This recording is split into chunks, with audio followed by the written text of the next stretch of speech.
what is your take on training different age groups? Do you teach different people differently? And what is the age group that you work with? Should I go first? Yeah.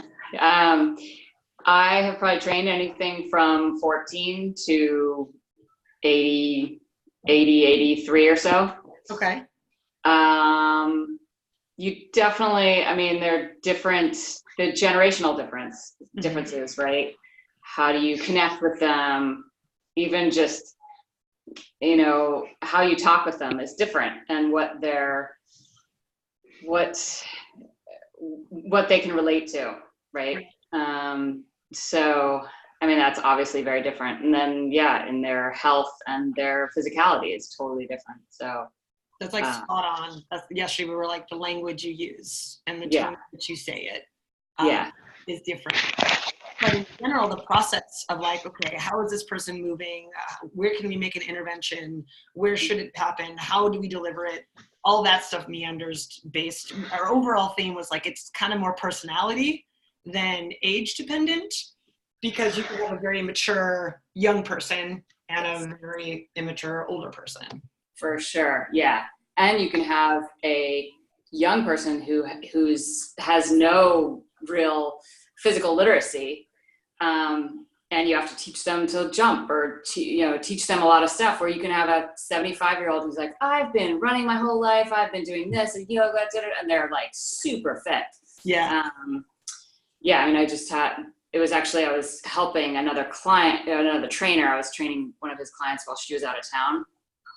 And she was amazing. She's 65, and she's like, well, I was carrying my Christmas tree. I'm like, whoa. Do you have stairs? Like, yeah. So she's super fit. And he's like, no, I can definitely do heavier than that, right? Mm-hmm. So it's just, you definitely have to ask people where they're at. And, like, no, I was doing the 25s on that bar. Yeah, no, that was fine. I was like, okay, we'll put some more on here. This might be an interesting segue, and kind of for both. Do you find that the people you work with are not fit looking to be fit, or fit looking to learn a skill? That's an interesting question. I mean, it definitely varies parkour wise, but I think most of the time people are doing it to learn a skill, because they don't really understand the work behind it per se. So they don't realize that, you'll also get fit doing this. They're usually like, damn, those moves are cool, I want to do that. Mm-hmm. Yeah, I would think that with the parkour, I definitely, right, they're going to get a specific skill.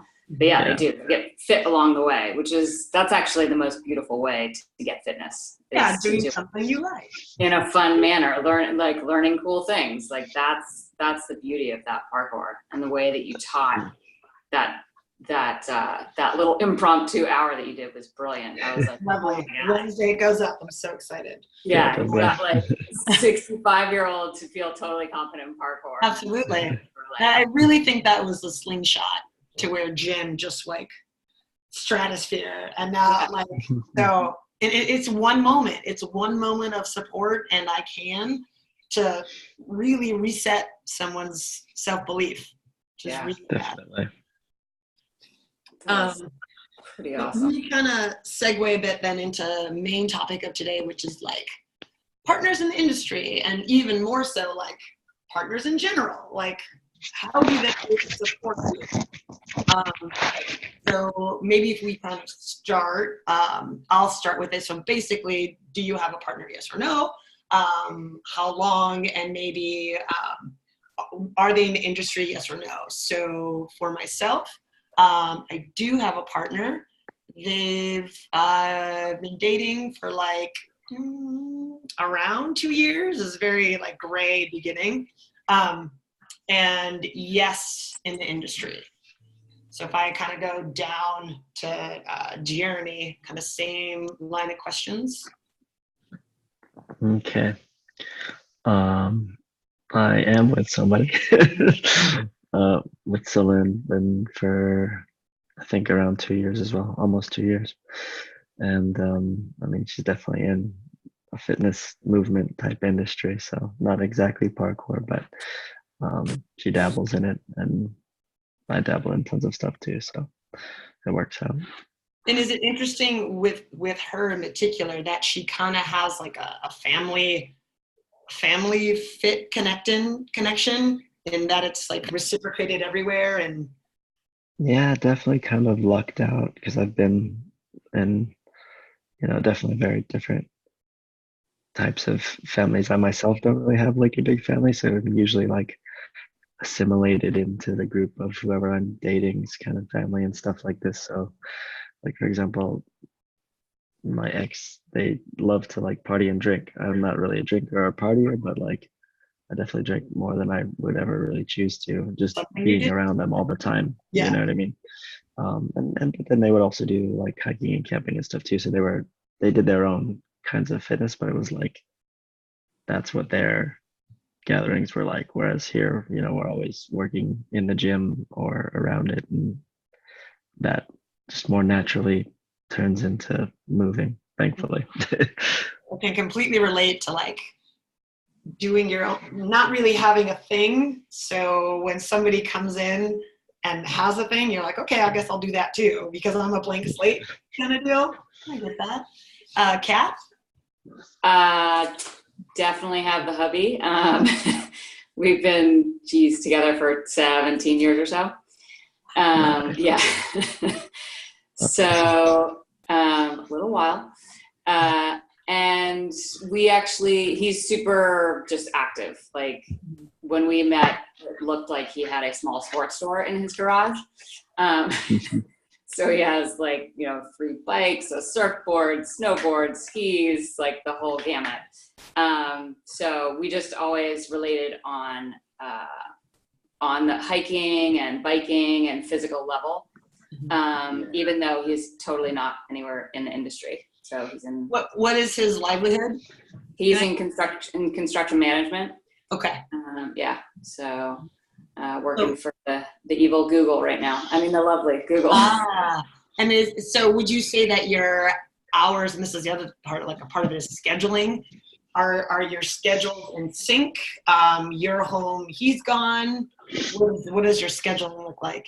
No, I mean, I have like probably what a lot of you guys or any trainers, right? We have our schedule is, I actually mainly, because I have the 2 kids, I mainly work in the mornings. Some days I take off, so I have a little bit more of the home stuff.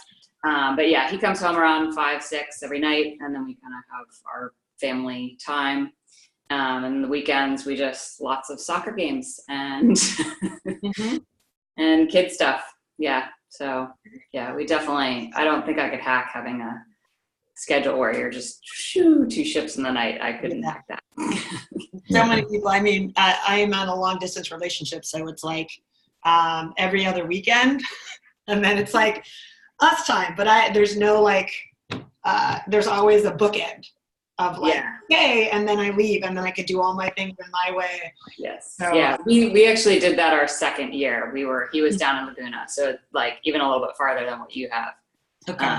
She's not that far, right? Like he was a plane away, so it was it was a little 4 hour drive. It seems doable until you're on your way back and you're like, damn it. Right. At least you don't have to deal with TSA. So absolutely, that's the thing. Even if I flew, by me going to the airport and it would be it would be just So no. Yeah. Jeremy, what about your schedule? And you all live together too, right? Yeah, we do now. We were long distance for the first year because I was working in Dubai and she was in Istanbul, so I definitely understand that flight type thing. Thankfully, I was working in a job that was lucrative enough that I could fly one of us to the other every month. And so that was nice. Like either she would come here or I would, go there kind of thing. But yeah, schedule wise, thankfully I'm in like an in between because I'm working on like the website type stuff, and we're also working on making sure I can stay here after the 3 months of the whole visa situation and stuff. Yeah, but is it tough for Americans elsewhere? Tougher? I don't think it's too tough. I mean, it was really easy in Dubai to get like the work visa and stuff like that. This is just new to me because it's like a residence visa. It's like a family visa, a residence visa. But I mean, other than trying to sort all that kind of stuff out, my teaching's pretty standard for what I do, or something that's more like kid oriented, where my weekends are a bit busier teaching, morning to afternoon, and then during the weekday it's evenings, afternoon, evenings generally. Um, Whenever I can get any adult clients, I like to put them in the morning though, and for my own training, I usually just feel more powerful in the morning and more ready to do stuff, and I feel that like better sets me up for the rest of the day. You know what I mean? Like get up and get right into some stuff. So that's usually what I try to do. Okay. This gets me very curious about like the meeting story. So like how everybody got together. So if I again ask the question and then answer it, straight up Instagram meetup. Like Jeremy Fine actually was coming to the Northwest for some kind of Z Health thing, and he just knew people, and he was like, "Let's go to the park." And it was really interesting because I was like 4-hour drive, and like I got to take off work, and I'm someone who's just like, no, you got to go to work. But last minute I was like, yeah. And then meetup happened, and then Jeremy kind of was similar and was like work first, so he like went to all the seminars, and like we thought he was gonna like ditch and hang out with us, but he was like, no, I gotta get this. So we just ended up hanging out and chatting from then on. Nice. Yeah, that's the I guess virtual world story. No idea who she was or what was going on, but after talking and more listening, I ask a lot of questions when I first meet people because I want to get to know them. You're like, this one's a little different. So if I spin to Kat, how did you meet hubby? Let's see. We actually met. We met in a bar, like Nice. many years ago. It's a restaurant bar, and it was a friend of mine who's actually from Seattle. She was down from Seattle, and we were going to leave the place, and he was with his friend, and the friend was interested in my friend. And we said, nah, we're okay, we're good. And we left. And my friend actually told me I hadn't been on a date in a long time, so we had to go back. Fair, the pushing. Yeah. This is a pretty good story. That's right. How did you find the pole folks in a different country? Was a bit interesting, but I mean serendipitous, obviously. But I had just wanted to take my Christmas, New Year's holiday from Dubai to someplace I hadn't been before. So I hadn't been to Istanbul before, and Savinch is actually married to one of my best friends, and so I figured, okay, I haven't seen Elliot in like 3 years or something, and I've never been to Istanbul, so I get to catch up with him and be in a new city, not completely alone, for my holiday. And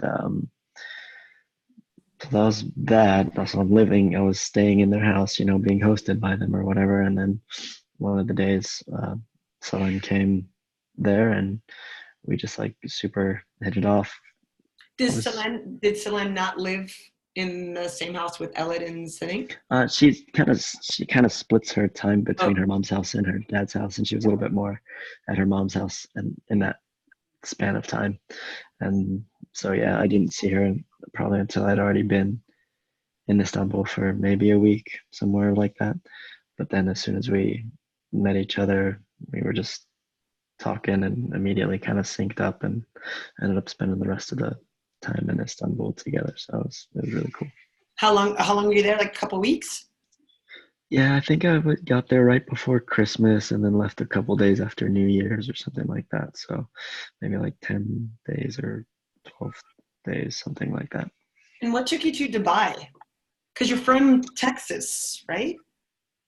Yeah, born California, raised Texas mostly. Moved around a lot, but Texas was the longest I'd been, but Dubai was because, so I was running my own business in San Antonio, and I just on a whim applied to this job in Dubai because one of the founders of this parkour company in Dubai was like one of the second generation French practitioners for parkour. So he'd been training for a super long time. I was like, okay, I'll go there for a year, manage my business remotely, learn what I can from these guys.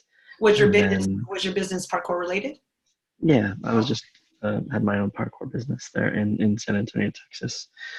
Just doing indoor classes out of a rented space, a couple rented spaces, and then outdoor classes as well for kids, adults, whatever.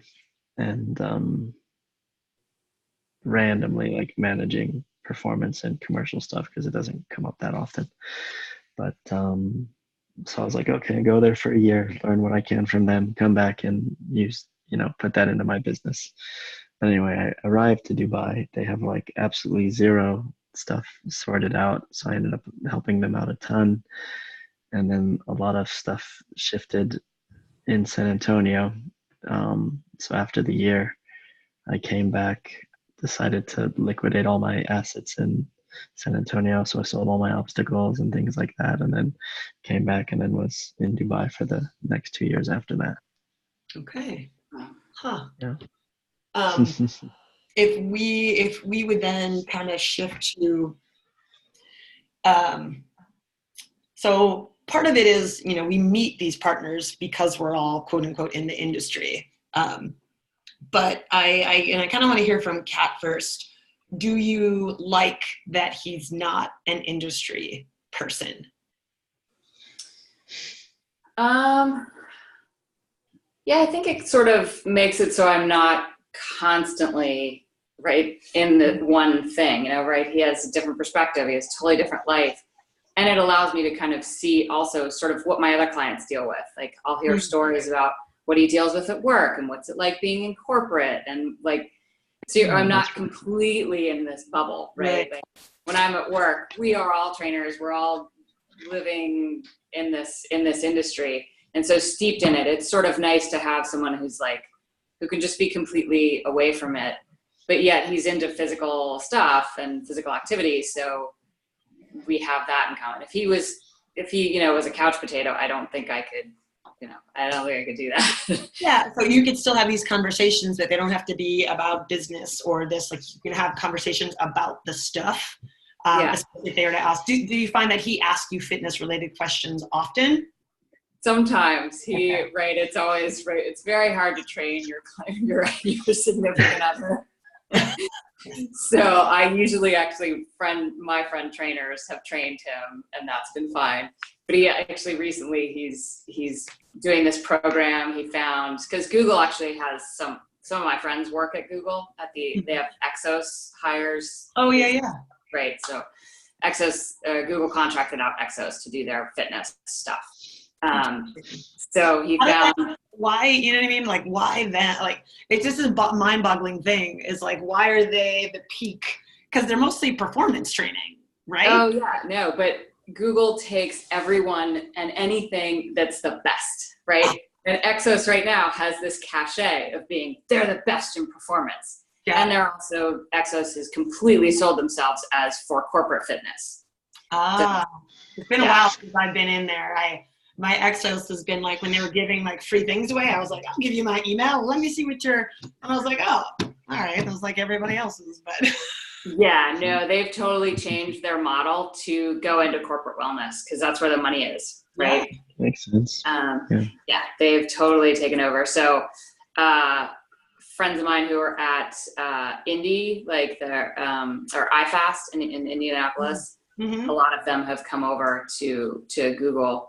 But he got so he got a workout the other day from this guy. He's like, hey, do you just want to check this out? Or he'll just ask me some things.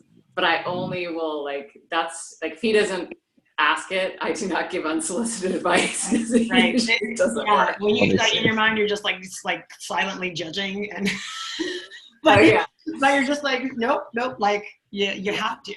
Oh yeah. He'll be like, how's this squat look? I'm like, well, I probably shouldn't be doing a back one. You should probably do it in a front squat, but whatever. Right. I tried holding it here. Yeah, no, that doesn't go over. So that's harder. Okay. No, you're like, you're right. Back to That's fine. That's fine. Do what you're gonna do. Have fun. Yeah. Yeah. Got big, nice muscles. That's good. Jeremy, how has your training or the way you think about training or movement changed since you're like in industry partnership? Yeah, I would have to say this is probably the first relationship I had where that was. So it was definitely like a new thing. I remember when I first came and visited her for the summer, like I was doing 3 pole dance classes a week, for example, with her for like 2 months or something like that. Thankfully, trying to learn her craft or to do something to do or.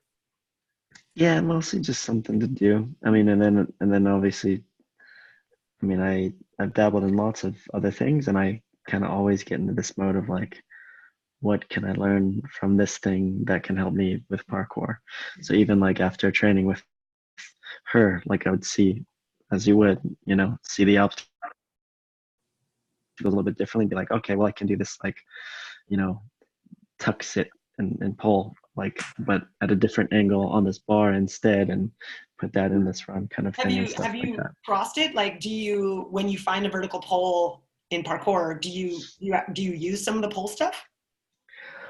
So I haven't used as much of the pull stuff on actual vertical pulls, but I've definitely used it in this, Really? like, kind of like the idea of the move on a different rail or a different stuff like this.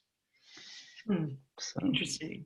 Okay. yeah, I mean, and I think it does kind of, as Kat was saying, it definitely helps give another perspective. You know what I mean? So as we were talking about yesterday, like I was saying how marketing wise to adult women is not something that I've really ever dealt with marketing parkour, because it's just not the common group that gets into it. And Right. so seeing like the issues and stuff she has when it comes to running her business, or, sometimes her students can be a little less receptive when it comes to feedback in a certain way, if it comes, in a bad thing, or there can be like interpersonal stuff going on, whereas like the kids don't really care that much, or if I'm dealing with adults, they're usually older, and it's not, Different. yeah, just we run into completely different issues. So it's been interesting to see this different perspective at the very least.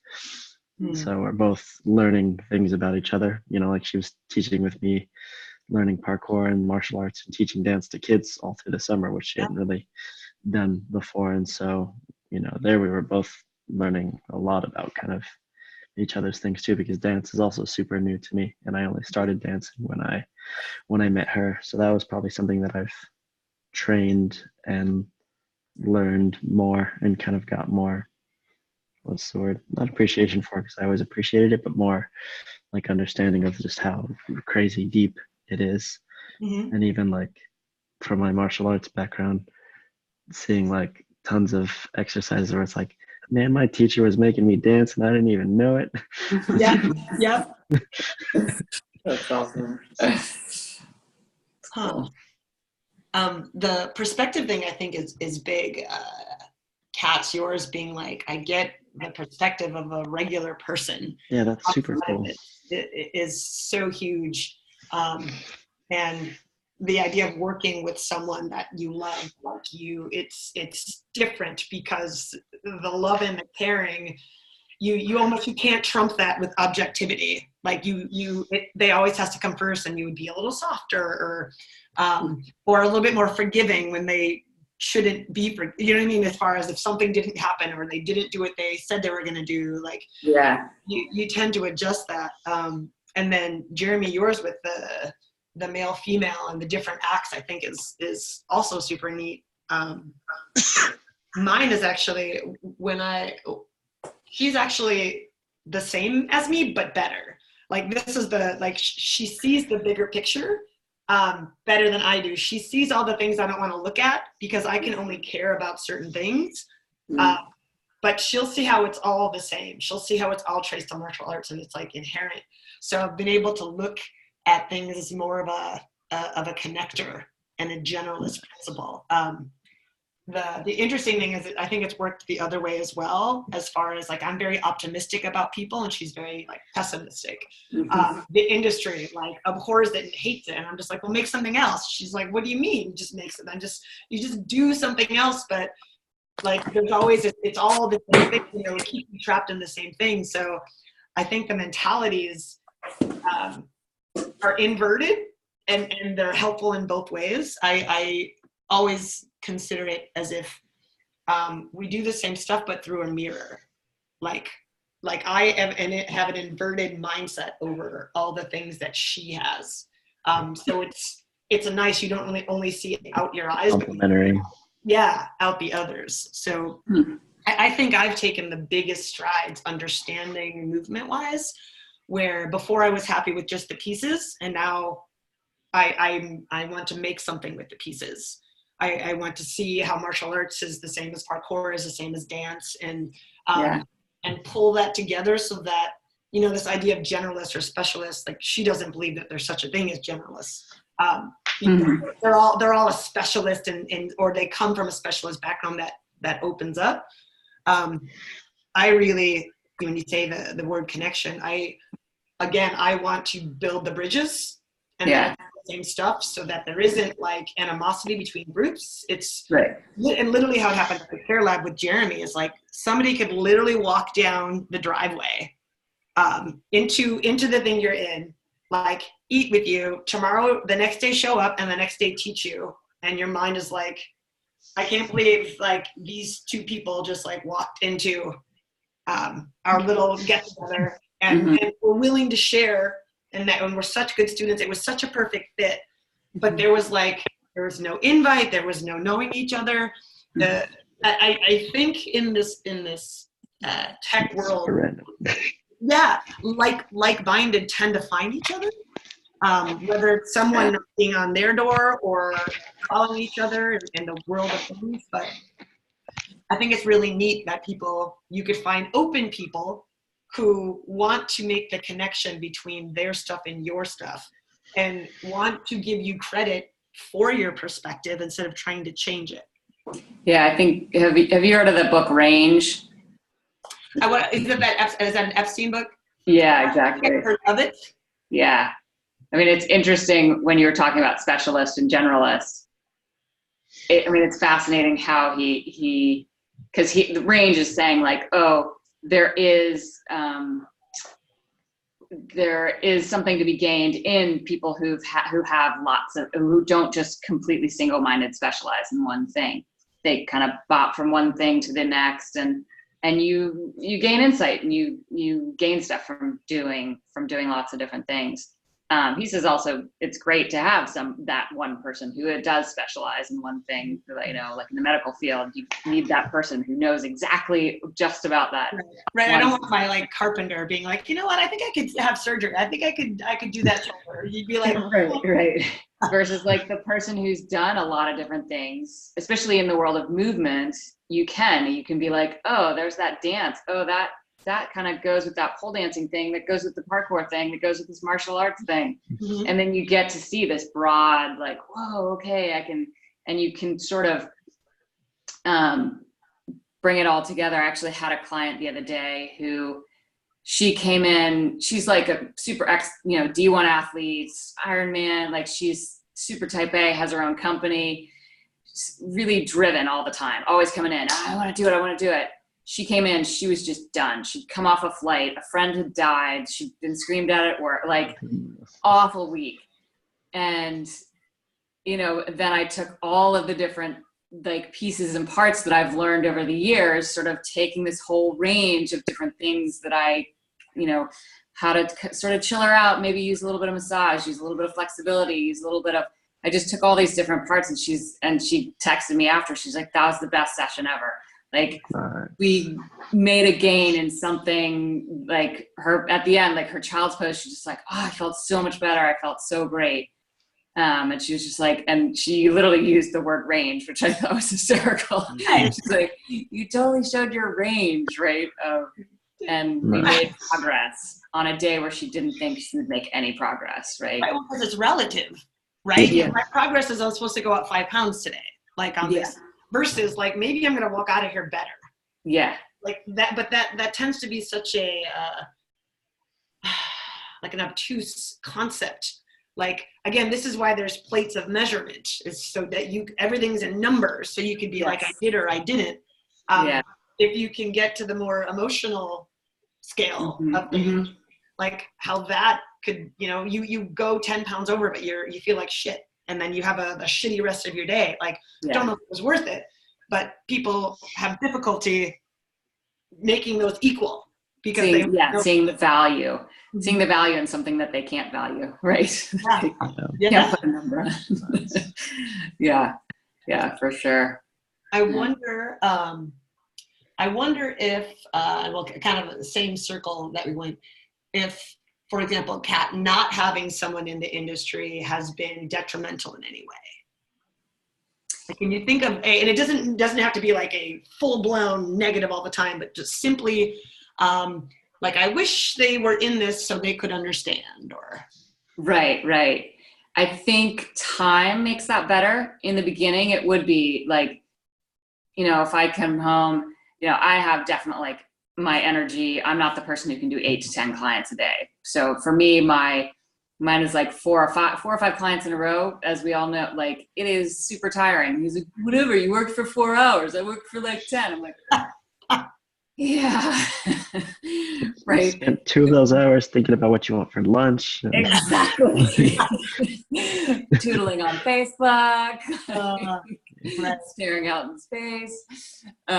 So like those things, but I think he totally understands all that, and he's come to comprehension of all that type of stuff. So that's just taken time, but in the beginning, it's really hard to not have. I luckily at work have some super close friends that I have, like, I can have that person that I can go, oh my God, like, I can sort of lament and sort of vent with some of my people at work, which is great. Like, if I didn't have anybody I related to at work, then I'd be like, oh my gosh, I want a partner who could understand. Are most of your coworkers like also partnered with people outside the industry?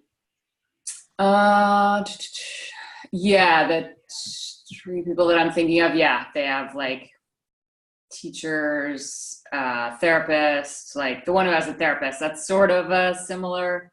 Well, even teaching too, you could thread that pretty easily. Yeah, exactly. Yeah. So, so they have slightly a little bit more similar, but yeah, no, they're not in the industry. Their partners aren't in the industry either. So, but yeah, I wouldn't say I don't think it's really a negative. I mean, because I have enough support with other trainers that I can relate to. So, which is pretty cool. Yeah. And I think that's interesting too, that you work at a place. I know I no longer work and when I worked at a place, I was like this ghost. I'm very good at being a ghost. So it was like, here one day is not, she's at school. I'm never at any staff meetings because I have this other job. Jeremy, when you did your own parkour in earlier, I believe now you're your own thing, correct? Or maybe working. Yeah. Did you, in San Antonio, did you work with others as well there, or was it kind of your own thing? I mean, I had a couple at the height of it, probably had like 4 part-timers working with me. And Were then you social together? Yeah, I feel like I only recently started being better at being like open up, and I was pretty like kept most people at arm's length, maybe closer to like your significant other, where I just didn't trust people that easily, which is obviously something I'm happy that I don't really feel that way anymore, but there's a handful of them that I resonated with. I think the interesting thing I found with parkour is, yes, of course, while like demographically it's like young males, kind of that tend to it. Also, ideologically though, and the people within that can vary so much. You get like incredibly conservative people, incredibly, liberal people. You get super chill people, super like aggressive people. There's like so many different ways that it can go.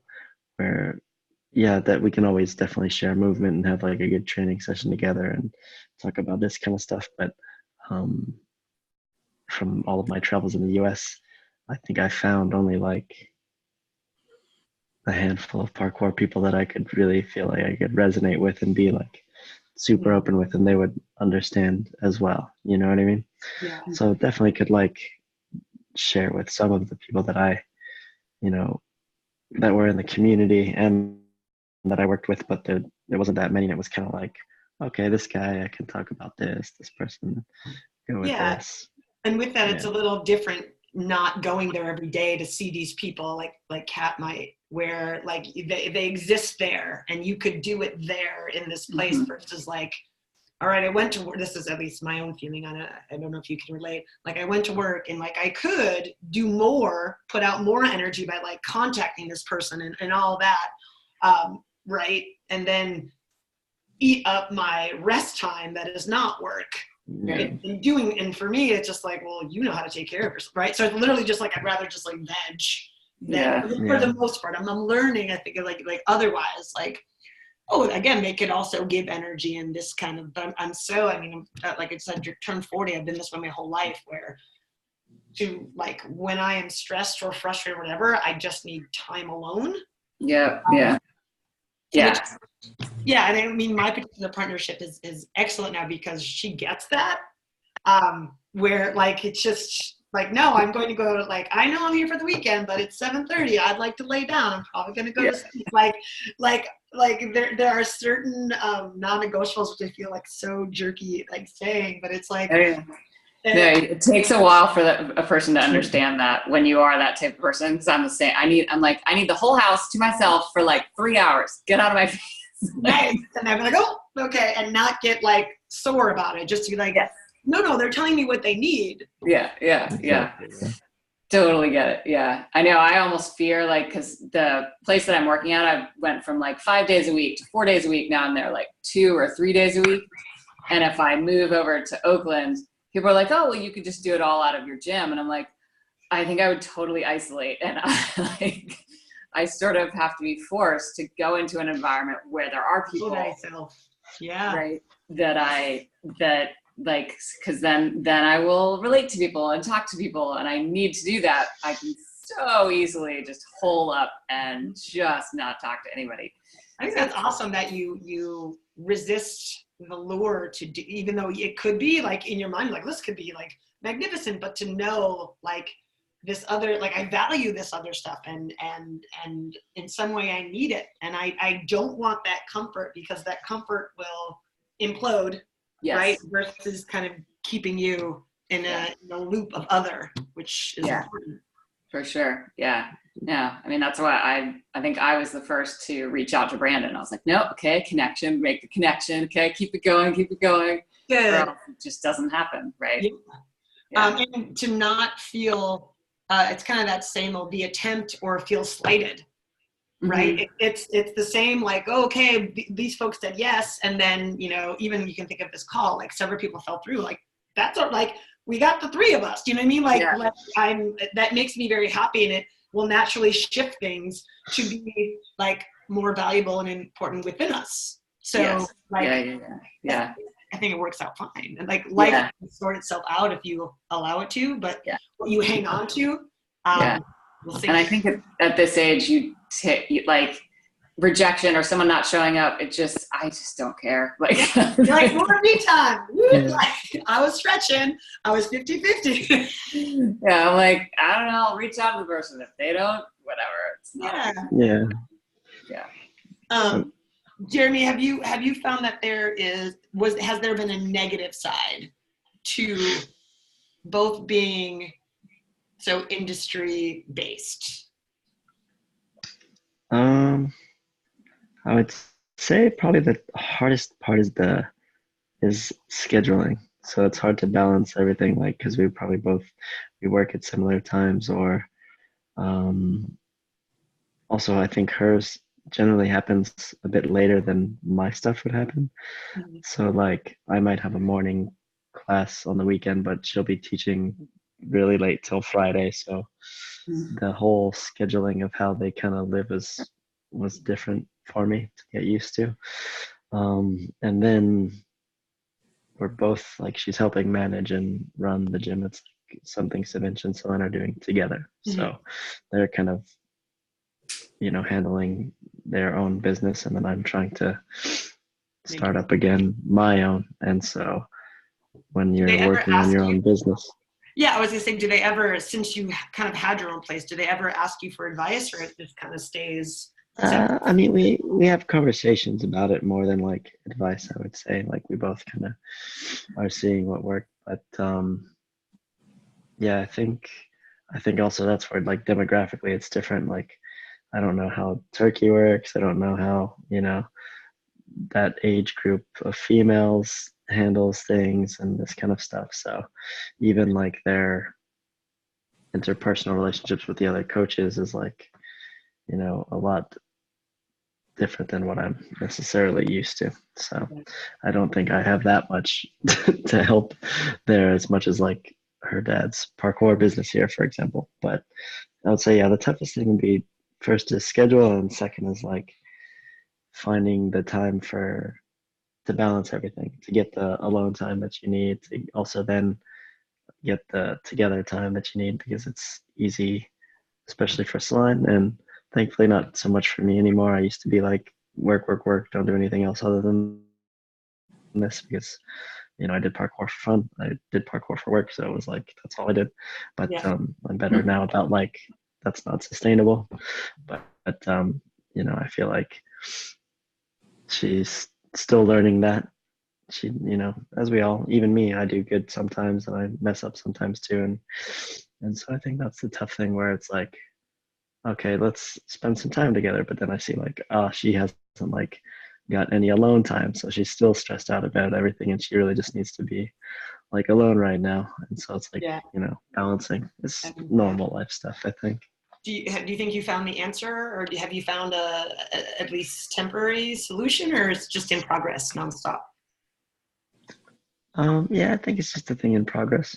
Some things go better, some things go, a bit more difficult. But I think the mindset with which I approach it is a lot better, a lot less, expectation or worry or stress about, what is or what isn't going to happen. And That is the it's killer, nice. isn't it? Yeah. Expectation is like Mhm. And I think it was, you can let it go of was, that, and pretty much everything you're good. yeah, Yeah. it was just a little bit of a tough transition, I think, in the beginning for us because I had been in kind of like in a spat of, I wouldn't say necessarily unhealthy relationships, but just not healthy for me because they were like the kind that was like, oh, what are you doing now? And like, oh, you didn't message me in like for two Yeah, hours. Like, are you still alive? Kind of thing. I'm doing And stuff. I, Yeah, yeah, and I understand, especially because I was long distance for most of my relationships too, that like they wanted this, but then I realized like I started feeling that same way, like acclimating to that, and then stressing out and being like, oh, I haven't messaged in 2 hours. Like, oh no, like, but and so thankfully I've been able to like shed that through time and just be like awesome, I can actually do my own stuff and not have to yeah, like answer to anybody. yeah. you know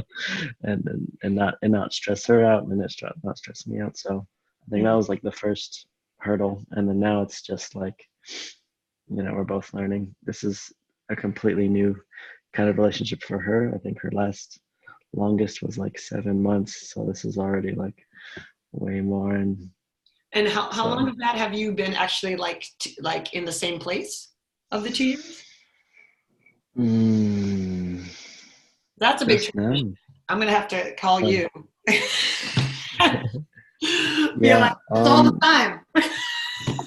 since April, so Okay. April, May, June, July, August, September, October, so about 6 months.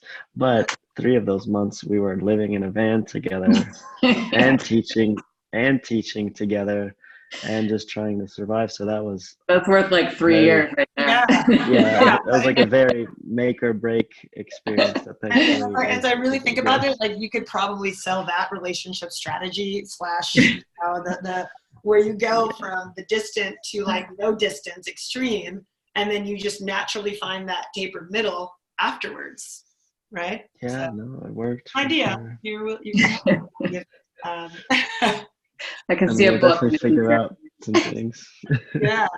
Um, I think for myself, it's interesting because I'm in the industry, but that's not my livelihood. Like my livelihood is teaching PE, right? That's my constant. So I don't have to worry about the marketing, the this or that of all the other stuff. They come, they don't. I'm like, awesome, I have more time. So I always have to like check myself to be like, all right, well, if I only had to rely on clients coming in, how would I do that? And my answer is I was like, I have no idea. And that would suck. And I wouldn't want to do that. So for me, like the conflict of sorts comes from like, why don't you just do this? Why don't you just do this? These ideas that I have no actual background in of like how to get clients, because that's always the thing, because they just show up. Like when I worked for the chiropractor, just sent them to me. Nobody paid.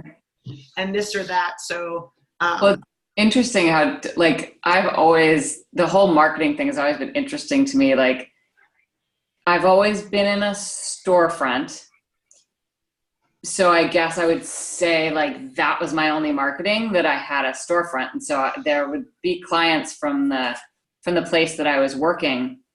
But actually the last 2.5, 3 years, I purposely have taken no clients from the owner to see, okay, can I do this on my own? Can I continue, right? But doing no marketing, my marketing was basically just that I have a website, I do some writing, I put myself out there, but very little. I mean, if you've got like my Instagram is like, I've got like 30 posts there and I'm like, yeah, that shows my philosophy.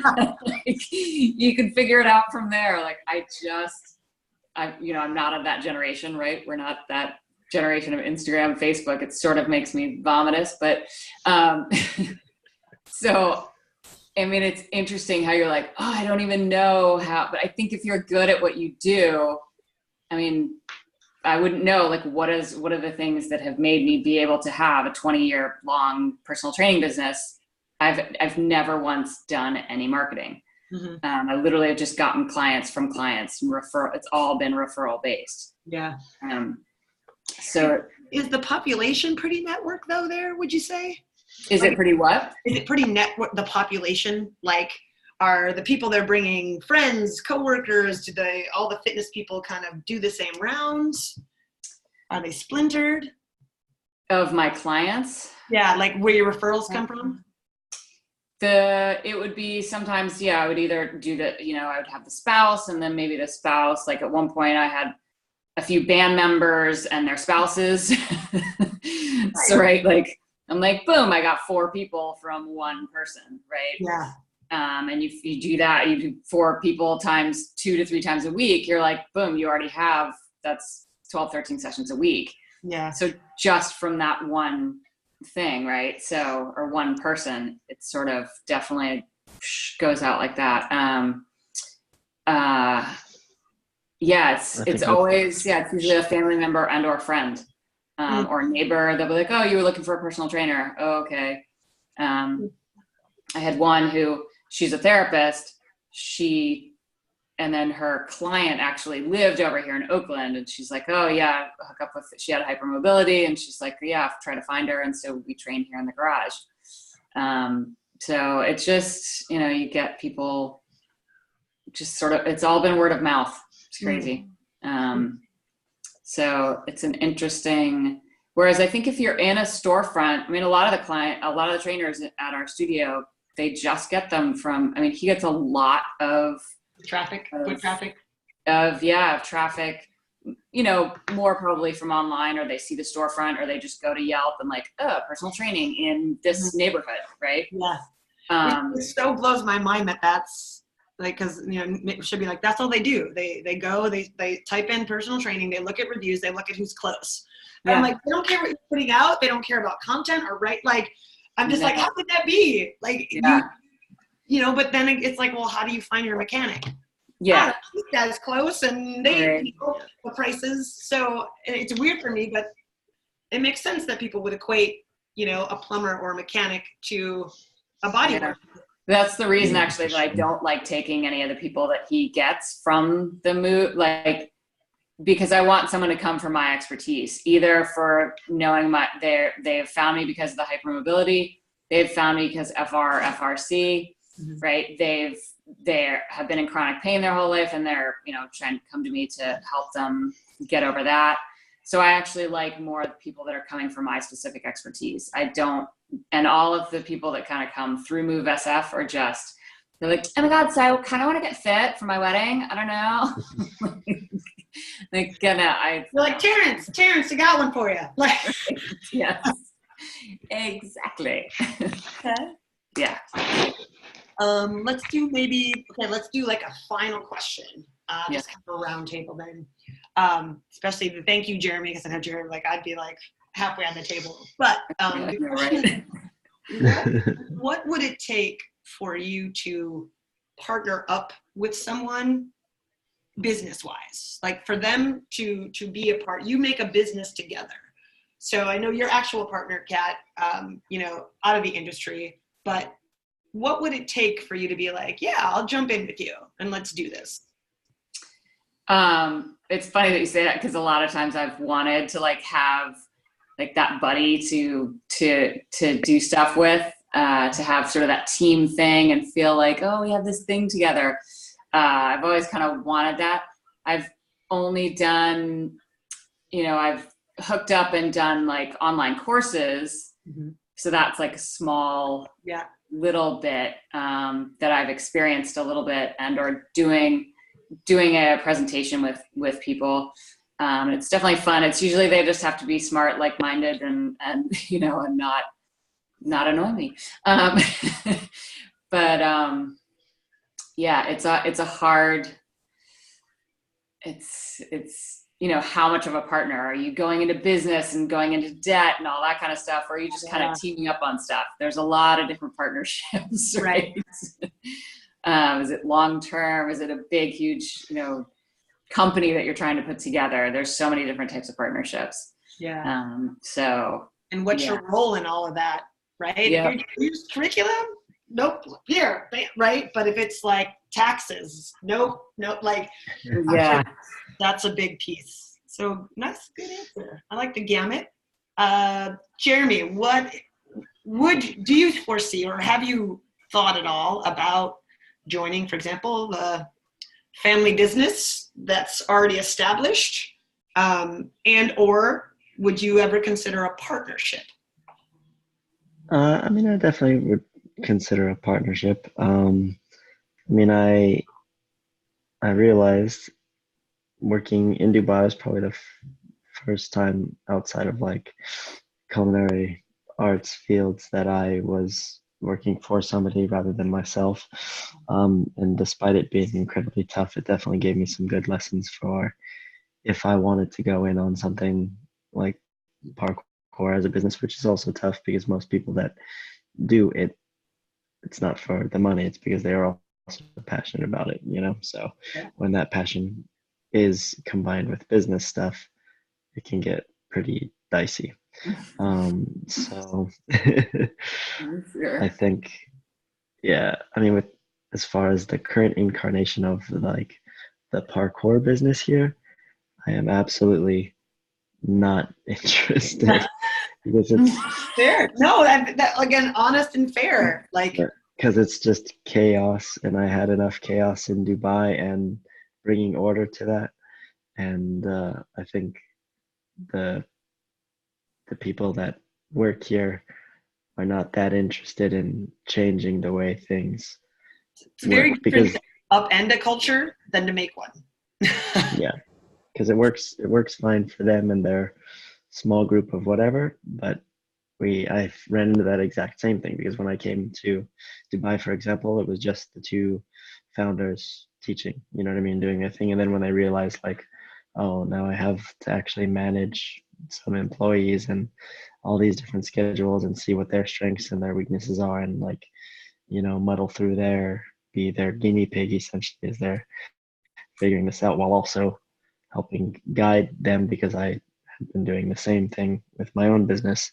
The awesome thing, at least with them, was, which is one thing that I feel like has to be there, is they were always open and honest. You know what I mean? Like, Mm-hmm. they would tell me if I was fucking up. I could tell them if they were messing up, and we would just try to understand it and accept it and not be defensive. Because I see the biggest thing that always seemed to get in the way is when when someone was content with how something was because it was good enough, or because their ego was getting in the way, that reaction. So I think those are like the two largest obstacles that I saw in Dubai, as far as like keeping from personal and professional progress.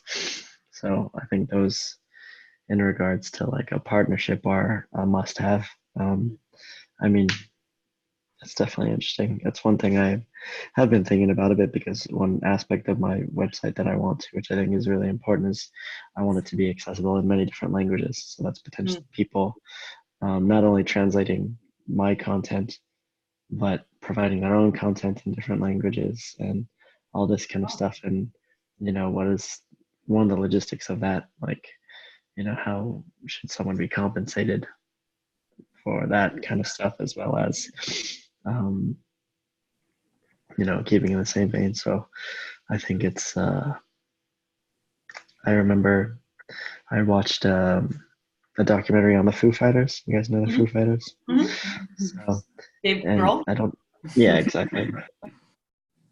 I don't think he did it necessarily the right way when he went about it, but he was kind of a jerk to most of his bandmates, and he just dropped tons of them. Like, obviously he can play tons of instruments, actually, and he's like an amazing drummer. So there was a time where they were recording for one album, and he actually didn't like the way the guy was doing the drums, and so he re-recorded all of the drums, and he was doing the vocals and stuff.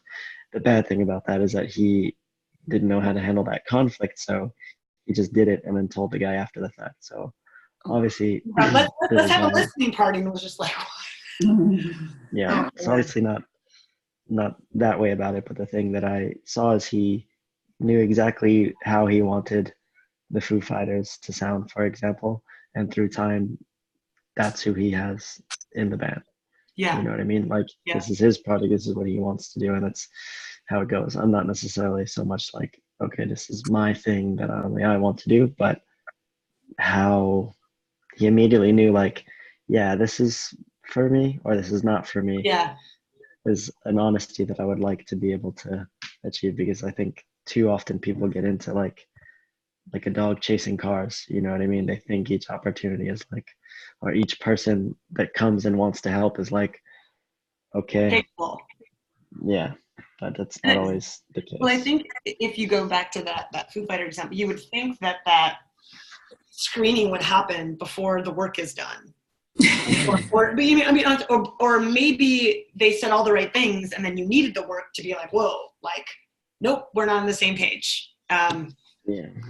Yeah, and when do you stop that wheel? I mean, that's a hard conversation to have. Super tough. I think as far, Jeremy, did you add? But yeah, but in line with that, just like the reason why I left Dubai, for example, is I was doing kind of like this thing that you didn't want to do, Cat, where like you get people that, yeah, of course you can help them, if she wants to lose weight for her wedding or whatever, but like that's not what speaks to you. You know what I mean? And so like I was enjoying the work that I was doing in Dubai, but it wasn't the work that spoke to me. You know what I mean? And I told them that with lots of notice, and after about a year or so, I was like, and they understood that too, and they wanted to support me, but the business wasn't there yet. You know what I mean? So I was at that place where I was like, okay, well, this isn't right for me anymore. And since you guys aren't able to help me do the thing that I want to do, you have plenty of other people that can do what I'm doing for you guys right now. So like, I'm getting out of here kind of thing. Yeah. So. I think to kind of answer that same question myself, I almost feel, I didn't know this at the time, but all the side projects that I have are actually all geared toward like eventually having a place, a physical place where people can come. Now, right now it's my garage, right? And it's, for economic reasons. But and I never see myself always just doing the movement-based stuff or to have the studio or the space. But it's interesting that you really can make anything happen in whatever version that you're willing. Like I would never stop teaching and be like, we're going to do, because I don't have pieces in place. But it's like, okay, I could do the teaching and I could do this other stuff. And while that steady income is coming in, I could get better at this other stuff and learn this other stuff, and where there's no pressure, there's no crunch, to kind of force things to happen or to make the experience negative. So weirdly, I find myself in this realm of I got plenty of people to teach, and that's what I want to do. I want to teach people about themselves, and so that they don't need somebody else to know themselves. I think that's the biggest issue that people have, is they want a product or a this or a that to fix them, and maybe they're not even broken. Maybe they just don't understand themselves. So how do you hold that mirror up in the right way? And luckily I have, and not all of them are willing. I've got like between 20 and like 47 kids per hour, right, showing up. So it's like, okay, what can we do here? So I don't know, eventually I think it would be a nice little marriage of things, but I just don't have the business savvy right now to make a like joint space, which I think eventually would come. And she has excellent ideas on how that would happen. But right now it's just a satellite of, the bread and butter. Yeah. I know, that's even having my partner, right? He's got the health insurance, he's got all the stuff, but it gives you the breathing room, right? Like, yeah. He's like, you can work as, if as hard as or as little as I want, right? I should probably bring in this amount of money or so. But as we get older, right, we have, more room all the time. So it enables for you, right? You got the full-time job, and then these other things, you can do exactly what you want with them, because you're not pressured to like, oh my God, okay, I got to make money.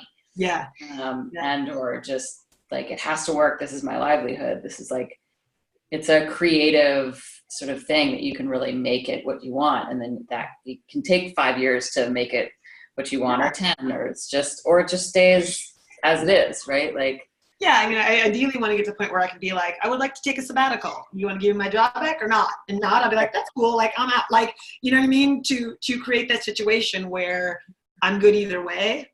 Whether it's granted to me or not, to actually take that time and to come back to it. Right. But it's also like, there's schools everywhere. Jeremy, sure. do you feel pressure to make things happen? I mean, yeah, hearing that thing that you guys talk about, it's definitely not something I've ever experienced. I mean, no, I felt comfortable in Dubai, so I won't say that. But most of my life has definitely, and work life had been like, okay, trying to make something work. But I did, when I had a pretty good full-time job as a pastry chef for a while, like really good benefits, for example, like things like this. But it was just, even though I enjoyed the learning aspect of it, I just didn't like what I was doing at the end of the day. It was like at a private club, making rich, white people fatter and more unhealthy with like desserts and stuff like that. And so it's like, rich for the rich, right? yeah, like, so I'm doing this, and then eventually I was like doing the math and just being like, well, I'm working at minimum 40 hours a week, but closer to 60 I'm like not getting to, I'm leaving before the sun gets up, and coming home after it goes down, and I'm only having enough energy to put 15 hours into my parkour business at this point, and I'm nearly equaling my income, from both.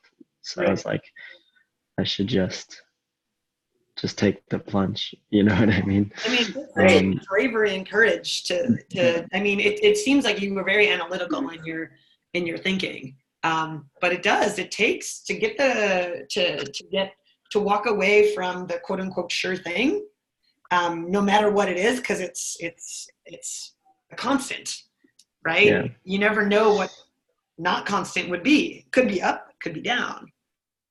So it's pretty huge. Yeah, I mean, I think the thing that I was lucky about is that I didn't have much to hold me down. To be honest, the only reason why I had that pastry chef job at the time was because like the girlfriend that I had at the time needed like some extra support, kind of thing. And so prior to that, I guess it was around there. Yeah, a little bit prior to that. I was sponsored by K-Swiss. I was getting like just a little bit of money, but it was enough. I could even travel around and learn and this kind of stuff. And every once in a while, I was getting performance jobs and commercial jobs, like every 2 months, but that paid you like, $1,000 to $4,000. And so you, as an 18-year-old, that's fine. You don't have to do anything. You know what I mean? Yeah. So I think I really appreciate this, like seeing some of my students in Dubai, for example, they're bankers or whatever like this, and it's like they get to do parkour like just for fun, and they don't have to worry about that kind of stuff. But I think it's just not a way that I want to live. I think I'm too opinionated and too stubborn that I don't really get along with people that I work for that well. If I'm working for someone, it doesn't really work. If I'm working with someone, it's all good. Exactly. And most people don't want to work with you, I find. Yeah. I mean, it takes a chunk of self-confidence to think that way too, right? You could put it negatively, but I mean, ultimately you have to be pretty firm in that you know what you're doing and you're open enough to adapt. That first piece is that you get it, right? You get it, and now I have to give it. So without having anything, what are you giving, right? Yeah. It's just a different journey, you know what I mean? I've made tons of mistakes, but learned a lot from it. Still make mistakes, but slowly, less and less, right? That's what it's all about. So any last words or thoughts or comments from y'all? That was good range of stuff, definitely. Yeah. And I'm doing my best to be a facilitator. No, you're doing good. You're doing really good. We had all these trainings like way back in the day, and then I became an island in the back of the building just teaching PE. But awesome. Thank you guys again so much. We'll be doing some more. I'll get some more emails and stuff out. Have to watch around the holidays. But I appreciate you, and it's always nice chatting. Yes, definitely. Likewise. See you. Really good to see you as well, Kat. Yeah, you too. Yeah, thanks for that 1 a.m. Good night, Jeremy. Okay. See you guys. See you guys. See ya. Bye.